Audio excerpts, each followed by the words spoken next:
Comment savoir si nos amis sont de bonnes influences? Est-ce que ce sont des personnes saines pour nous ou au contraire, on s'est entouré de gens toxiques sans s'en rendre compte?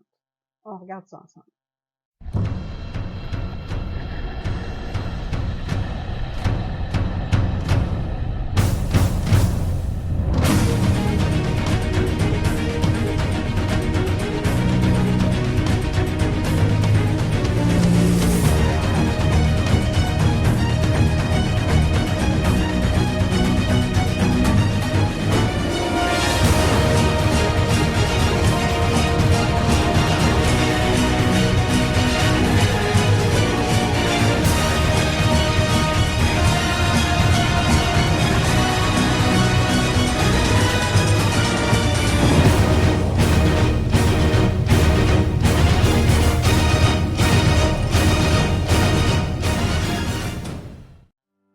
Bonjour tout le monde, mon nom est Annabelle Boyer, je suis conseillère en développement organisationnel et master coach en neurosciences motivationnelles. Je me fais demander souvent comment savoir si nos amis sont des bonnes personnes pour nous. Est-ce qu'on s'est entouré de gens de confiance qui vont nous amener plus loin, qui vont nous écouter, qui vont être bien pour nous? Ou dans notre entourage, est-ce qu'on a laissé entrer quelqu'un d'un peu plus toxique qui va plutôt, au contraire, nous dévaloriser, nous jouer un peu sur l'estime de soi. Donc, voici le top 10 qui nous permettent de voir si on a de bonnes influences dans notre entourage, si nos amis sont de bonnes personnes pour nous-mêmes. Premier point, quand vous parlez de vos objectifs à vos amis, vous en réalisez encore plus. Ça veut donc dire que vos amis, quand vous leur parlez de vos objectifs, quand vous leur parlez de vos défis, quand vous leur parlez de ce que vous voulez accomplir, vous ressortez de cette conversation-là plus inspiré, plus engagé, plus motivé, plus outillé peut-être. Donc, quand vous leur parlez, vous réalisez encore plus d'objectifs. Vous passez à l'action, vous vous sentez encore plus confiant et vous agissez, ce qui fait que vous obtenez encore plus de résultats. Ça, c'est le premier point. Cobra Kai contre Daniel Larousseau du Miyagi Do Karaté. Bobby, je veux qu'il reparte sur une civière. Mais c'est inutile, je le bats à l'aise. Monsieur, veuillez vous présenter sur la surface de combat. Je ne veux pas que tu le battes. C'est dingue, ils vont me disqualifier. Je te demande de le démolir. Vas-y, Daniel! Allons-y, messieurs. Bonne chance.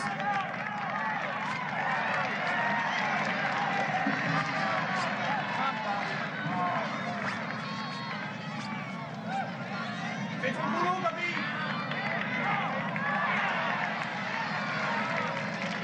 Face à l'adversaire. Salut. Prêt? Respectez les règles, messieurs.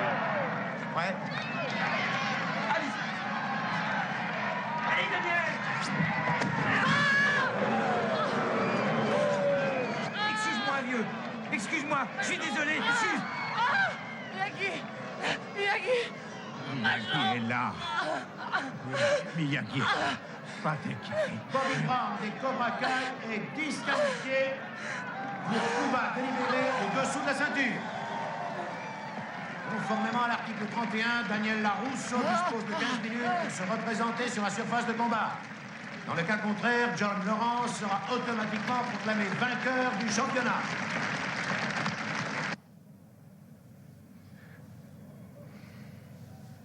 Je vais prévenir les juges arbitres. Vous vous êtes bien battu, jeune homme.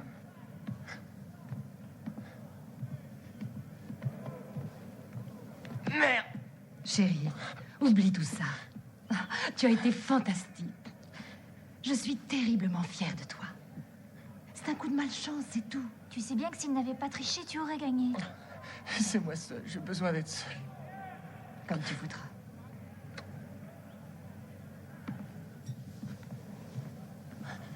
Monsieur Miyagi, vous croyez que j'aurais pu gagner? Perdre, gagner, pas important. Non, c'est pas ce que je veux dire. Aïe. Tu avais chance gagner. Et vous pouvez réparer ma jambe avec vos trucs? Plus besoin de te battre. Tu as donné preuve. Et quelle preuve? preuve, celle que je peux être battu. À chaque fois que je verrai ces salauds, je saurai qu'ils m'ont battu. L'équilibre, je l'aurai jamais. Pas avec eux, pas avec Ali. Pas avec moi. Aïe. Quoi? Fermez les yeux.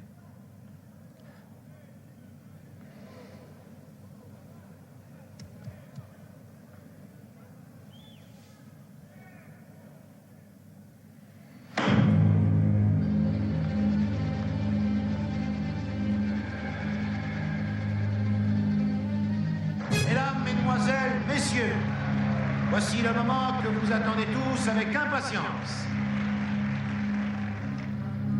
Daniel Larousseau va reprendre le combat. La réponse est oui! Le deuxième point, qui est souvent un point délicat lorsqu'on est avec des gens dans une relation un peu plus toxique, est-ce que vous vous sentez confiant de présenter votre nouveau conjoint ou votre nouvelle conjointe à vos amis? Ou bien est-ce que, au contraire, vous avez peur de la réaction de certaines personnes? Des fois, j'ai des clients qui me disent « Moi, j'ai peur de présenter mon nouveau conjoint ou ma nouvelle conjointe parce que j'ai peur que mes amis jugent cette personne-là. » Et souvent, ça vise certains amis. Parce qu'évidemment, si on a peur que l'ensemble de nos amis jugent le nouveau conjoint ou la nouvelle conjointe, là, il faut peut-être revoir d'autres éléments. Mais quand dans nos amis, on a peur de la réaction d'une personne, là, il faut prendre le temps de regarder. J'ai déjà eu aussi des clients qui me disaient « Moi, j'ai peur de présenter mon nouveau conjoint ou ma nouvelle conjointe parce que tel ami, homme ou femme, pourrait vouloir me le piquer ou me l'appliquer. » Donc, d'avoir une amie qui voudrait, par exemple, voler mon conjoint ou un ami qui voudrait voler une conjointe. Ça, c'est le deuxième point. Le charme enivrant du désert a le pouvoir d'exacerber les passions.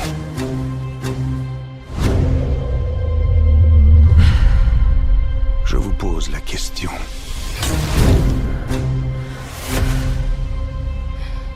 Avez-vous déjà aimé aussi fort?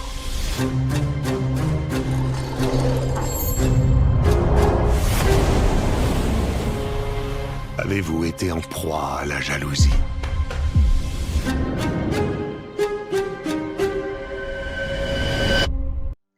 Le troisième point, extrêmement important et très révélateur, et là, je vous invite à regarder à ce moment-là votre langage corporel.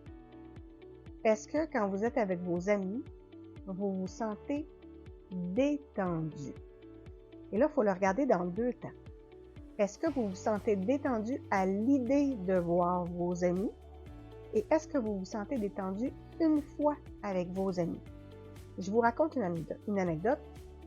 Il y a quelques années, je me suis rendu compte à un moment donné qu'à chaque fois que je voyais une amie en particulier, j'avais une période de stress à l'idée de voir cette personne-là parce que je savais que cette personne-là allait avoir comme seul sujet de conversation les problématiques qu'elle vivait dans sa vie.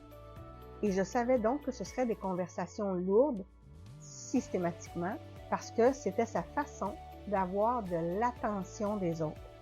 Évidemment, mon corps me le disait juste avant parce que avant de voir cette personne-là, j'avais un malaise, j'avais des contractions musculaires, je respirais plus difficilement et quand je portais attention à mon langage corporel, je pouvais donc prendre note des effets secondaires de l'anticipation de cette conversation-là.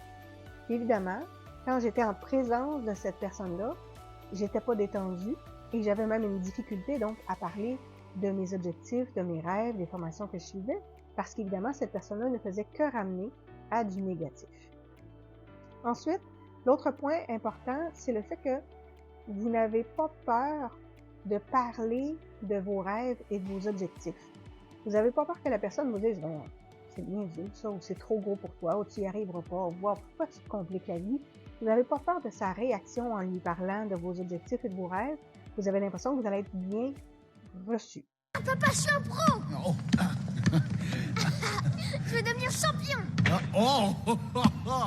Ok. Ouais. Ça reste à voir, ça. Tu seras sans doute aussi bon que j'étais. Ça marche souvent comme ça, faut dire. J'étais plutôt très moyen, alors tu... Oh, zut. Au classement, tu vas te ranger quelque part dans ces eaux-là, sans doute. Alors, crois-moi, tu excelleras dans des tas de choses, mais pas là-dedans. Je tiens pas à ce que tu lances des ballons comme ça jour et nuit, d'accord? D'accord. Ok? Vas-y, lance.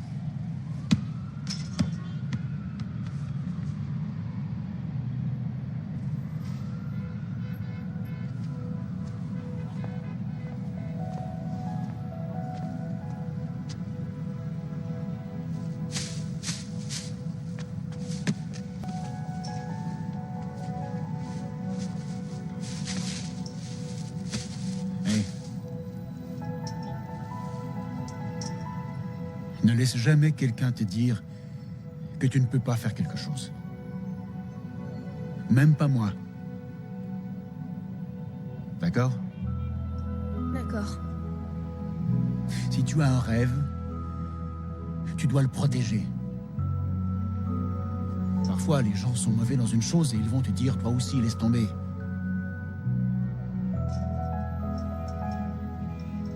Si tu veux quelque chose, tu peux l'avoir. Point final.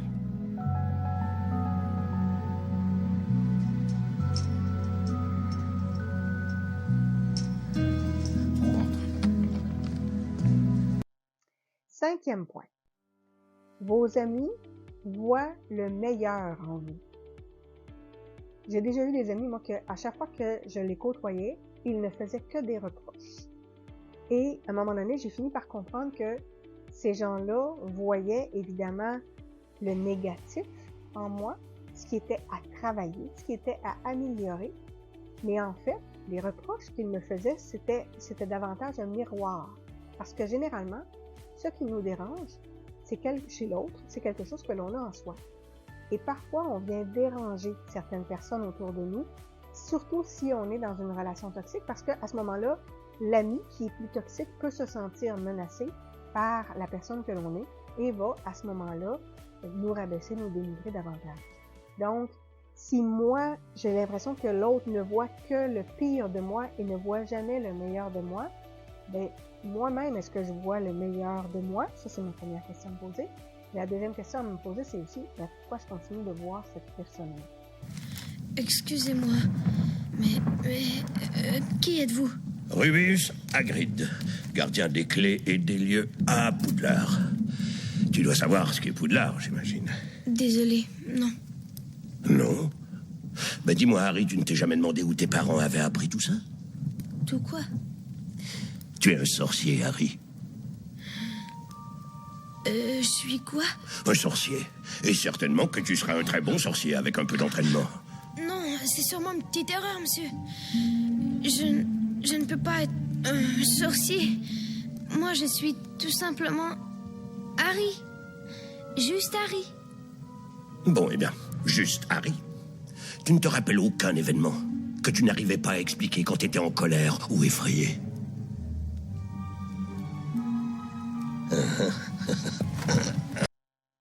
Ensuite, 6e point, vos amis vous écoutent réellement.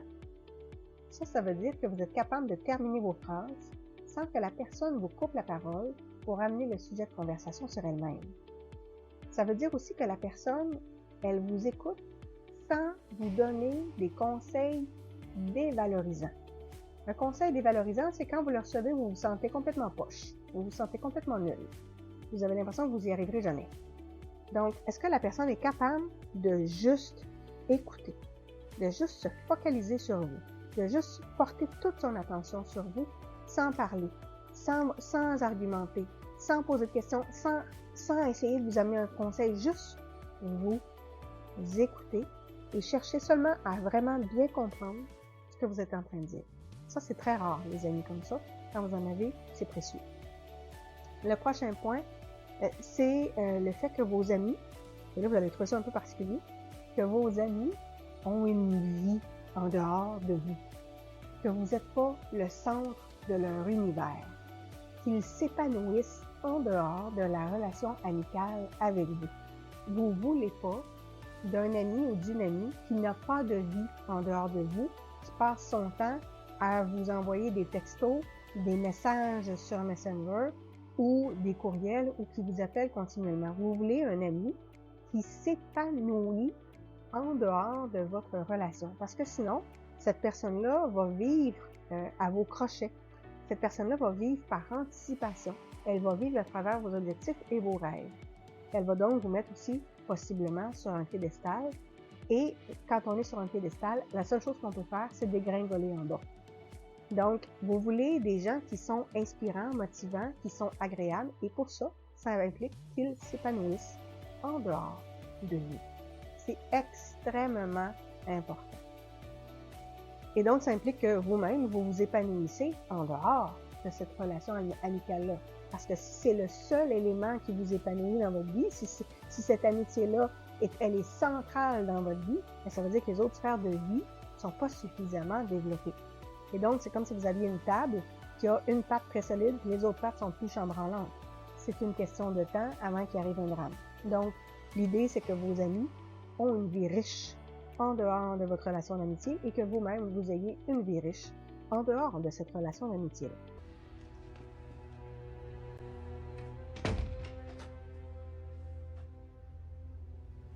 Comment va votre bras, monsieur? Pardon? Ah, ça va. Question de patience. Ça fait un choc quand on est peu rompu aux missions de terrain. Bon, 007. Il y a de la besogne. Êtes-vous prêt à vous remettre au travail? Avec plaisir, M.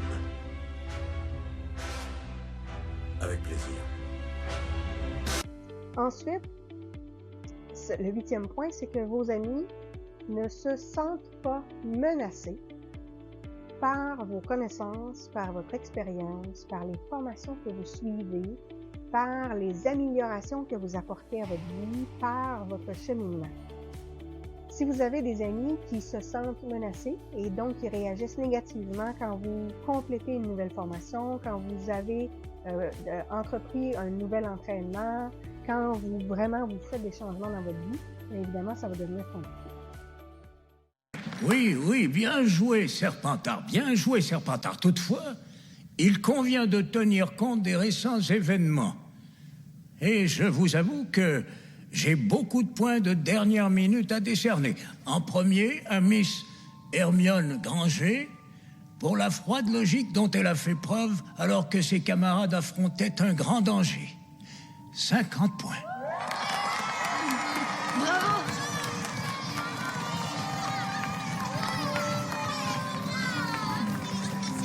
Bravo.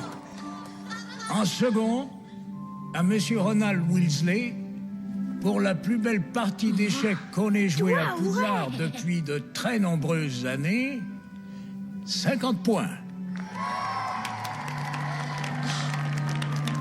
En troisième, à Monsieur Harry Potter, pour son sang-froid et son courage exceptionnels, j'accorde à Gryffondor, donc, 60 points. Félicitations.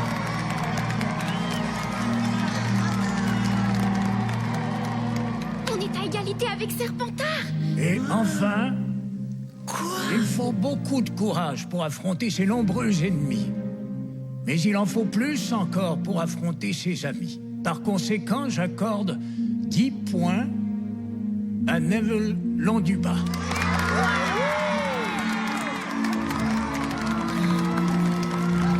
Eh ben, on a réussi.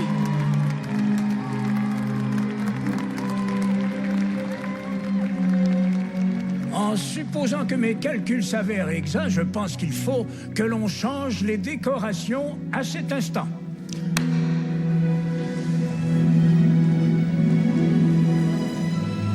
Gryffondor gagne ce soir la Coupe des 4 maisons. Bravo. Les deux derniers points. Le 9e point, il faut le prendre à deux volets. C'est-à-dire que le 9e point, c'est le fait que vos amis sont capables de garder un secret Donc, que le secret ne va pas se répandre un peu partout. Mais en même temps, vos amis sont capables de vous encourager de façon harmonieuse à une plus grande authenticité. C'est sûr que des fois, on va confier à nos amis des situations particulières. Je me souviens d'une amie qui avait des difficultés lors de relations sexuelles avec son conjoint. Je connaissais le conjoint, mais évidemment, moi, dans mon rôle d'amie avec cette femme-là, je l'accompagnais dans sa réflexion et dans l'importance qu'il pouvait y avoir. Ça ne voulait pas dire que pour elle c'était important, mais l'importance qu'il pouvait y avoir dans le fait d'exprimer certaines choses à son conjoint. Parce que, évidemment, le conjoint, lui, il n'était pas au courant des secrets qu'elle portait et qui avaient un impact sur leur relation sexuelle. Évidemment, c'était pas mon rôle à moi d'aller dévoiler au conjoint que sa conjointe avait eu des abus durant l'adolescence. Mais les abus avaient un impact sur la relation sexuelle. Et moi, évidemment, dans mon rôle d'amie, j'écoutais mon ami et en même temps, je l'écoutais et je l'incitais à davantage de complicité et de communication avec son conjoint parce que le problème ne se résoudra pas tout seul comme par magie. Évidemment, je lui ai parlé de la possibilité de consulter parce qu'elle pouvait faire appel, par exemple, à une sexologue, à une psychologue, à quelqu'un qui était qualifié pour l'aider à cheminer à travers cette problématique-là qui avait un impact évidemment sur son couple. Mais moi-même, je n'allais pas dévoiler ce secret-là. Il m'est arrivé évidemment d'avoir des amis qui me confiaient une infidélité. Mon rôle, c'était pas d'aller dévoiler cette infidélité-là, mais d'écouter mon ami et de voir comment cette personne-là allait donc traiter avec cette situation-là et comment moi-même j'allais devoir vivre avec cette information-là et comment j'allais être à l'aise avec ce dossier-là un peu plus touché. Parce qu'évidemment, si mon ami m'en parle, c'est qu'il y a une raison. Et la raison, elle peut être variée, puis ça ne veut pas dire que c'est celle que je pense. Peut-être que mon ami veut se déculpabiliser, peut-être que mon ami espère que moi je vais le dire à l'autre personne, peut-être que mon ami veut un conseil, peut-être que mon ami veut pouvoir préparer la réponse de l'autre. Je dois poser des questions là-dessus, mais évidemment, mon rôle à moi, ce n'est pas de dévoiler les secrets, et en même temps, mon rôle à moi, c'est de faire en sorte qu'on soit le plus authentique possible dans la relation d'amitié.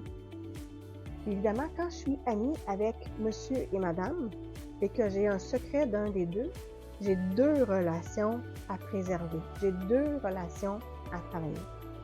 Et là, moi, je dois me positionner. Et quand quelqu'un veut me raconter un secret, évidemment, moi, je vais prendre le temps de clarifier. Parce que quand les gens me disent, il y a quelque chose que je voudrais te dire, mais je veux pas que tu le dises à mon conjoint ou à ma conjointe, avant que la personne me dévoile le secret, je vais prendre le temps de dire, moi, comment je vois la situation. Si l'autre me raconte un secret et que moi, je suis, par exemple, davantage amie avec le conjoint ou la conjointe, je vais lui dire, je suis peut-être pas la bonne personne à qui confier ce secret-là. Si tu me le racontes à titre professionnel, parce que c'est à la coach que tu t'adresses, ben là, on va faire une rencontre de coaching rémunérée qui va être prévue pour ça. Et là, on rentre dans le secret professionnel et là, je suis tout à fait à l'aise. Si à un moment donné, l'ami apprend que je suis au courant du secret, je suis tout à fait à l'aise de dire, je suis dans le secret professionnel, je ne peux pas dévoiler ce secret-là. Par contre, si dans une relation d'amitié, ben là, je vais prendre le temps, moi, de mettre des balises dans lesquelles je vais être à l'aise, avant de connaître le secret. Parce qu'évidemment, une fois que le secret est dévoilé, il est trop tard là, pour s'entendre sur les balises qu'on va mettre ensemble. Je voudrais vous dire mon secret maintenant.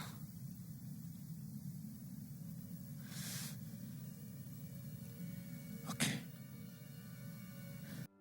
Le dernier point, c'est le fait que l'ami que vous avez n'essaie pas de faire les choses pour vous. N'essaie pas de résoudre la situation pour vous. N'essaie pas de le faire à votre place. Parce qu'on se rappelle qu'on a le modèle qui s'appelle le triangle de Karpman. Le triangle de Karpman, c'est évidemment c'est M. Karpman qui l'a développé, et vous en avez sûrement déjà entendu parler, dans lequel il nous dit qu'on va souvent jouer 3 rôles. Sauveur, victime ou bourreau, aussi appelé le persécuteur. Et on va osciller comme ça à travers les 3 rôles avant de développer davantage de maturité et d'entrer dans un rôle plus réflexif, plus d'égal à égal. On va avoir des fois des amis qui sont des sauveurs, des mères Teresa de ce monde qui voudraient donc aider tout le monde. Le problème quand l'autre essaie d'être notre sauveur, c'est qu'à ce moment-là, il prend notre pouvoir personnel. Quand moi, je me déresponsabilise et que j'accepte que quelqu'un d'autre me sauve, que j'accepte que l'autre me sauve et que l'autre joue un rôle à ma place, que l'autre me donne les outils, que l'autre fasse les choses à ma place, que l'autre me donne les mots, que l'autre me dise quoi faire, mais moi, je viens à ce moment-là de déléguer mon pouvoir personnel à l'autre personne. Et ça va être difficile de rétablir la relation et de reprendre mon pouvoir personnel. Et la personne qui essaie de me sauver, elle ne le fait pas pour moi. Elle le fait pour se sentir bien avec elle-même. Elle le fait donc pour elle et non pas pour moi. Le sauveur a toujours l'impression qu'il est là pour aider les autres. Mais le sauveur, en fait, il est là pour se sentir bien dans le fait d'aider les autres. C'est pas la même chose. Donc, il faut faire attention, quand on a des amis, de ne pas s'entourer de gens qui sont des sauveurs, parce que ça veut dire aussi que si je m'entoure de sauveurs, ça veut dire que moi-même, j'endosse le rôle de victime. Et là, évidemment, je me déresponsabilise. Et c'est une question de temps avant que je fasse un switch vers le persécuteur, le bourreau, et que là, j'accuse les autres de ne pas se mêler de leurs affaires, que j'accuse les autres de faire à ma place, que j'accuse les autres de ne pas faire comme moi je voudrais. Et donc, il faut s'assurer d'être toujours dans son pouvoir personnel et non pas de faire en sorte de s'entourer de gens qui vont faire les choses à notre place. Voilà donc le top 10 des éléments qui vous permettent d'évaluer si vos amis ce sont des bons influenceurs, des bonnes personnes d'influence pour vous, ou si vous avez dans votre entourage des amis toxiques. Sur ce, évidemment, si vous pensez que cette capsule-là peut aider les gens, je vous invite à la partager. Et cet automne, je vais sortir un magazine qui va vous présenter plein d'articles et d'outils pour vous permettre de travailler avec votre inconscient, de le reprogrammer, d'atteindre vos objectifs et de vous libérer de certains blocages.